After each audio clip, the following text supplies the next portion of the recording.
15ই August স্বাধীনতা দিবস। আমরা কোথায় এসে খেলা দেখতে, চলো পুরোটাই বলা যাক। আর দেখো কিছু লোক গাছের উপরে বসে খেলা দেখছিল। হ্যালো গাইস এভরিওয়ান, আসসালামু আলাইকুম। সকাল সকাল রেডি হয়ে গেলাম, যেহেতু রামজায়গারি খেলা হচ্ছে। আমরা এখন সবাই মিলে যাবো রামজায়গারি খেলা দেখার জন্য। পরে আমাদের প্রাইমারি স্কুলে এসেছিলাম, এখান থেকে ঘুরে সোজা চলে গেলাম সুরেশদের বাড়ি। আর আমি সুরেশ এখান থেকে রেডি হয়ে চলে যাবো পুরো রাস্তার ওখানে, কেন ওখানে অনেকেই অপেক্ষা করছে আমাদের জন্য। আর আমরা এখানে রাস্তার এখানে চলে এসেছি। আর আজকে আমরা টোটাল 4টে গাড়ি নিয়ে যাব, আর অনেকটাই লোক যাচ্ছি আমরা। আর কিছুক্ষণ বাইক চালানোর পরে চলে আসলাম মালঞ্চ ব্রিজে। আর দেখো ভিউটা কত সুন্দর লাগছে দেখতে।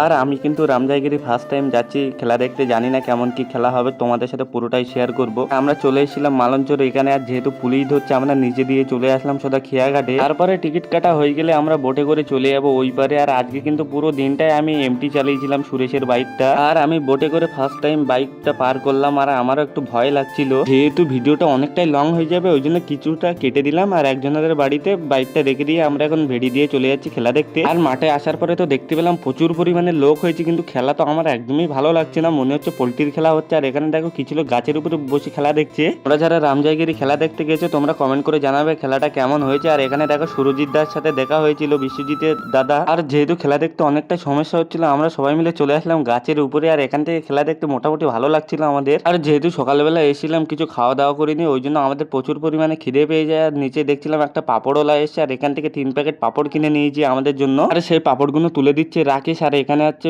সুমন ধরে নিচ্ছে সব পাপড়গুলো। আর এখানে তারপর আমরা খাবার স্টার্ট করে দিলাম। আর যেহেতু গাছের উপরে বসে বসে অনেকক্ষণই খেলা দেখছিলাম, আর যে একটু ছামা পড়লো আমরা চলে এসেছিলাম মাঠে আবারও খেলা দেখার জন্য। আর খেলাটা টাইব্রেকার হয়ে গেছে। আর যদি ভিডিওটা ভালো লাগে অবশ্যই পেজটা ফলো করে দেবে।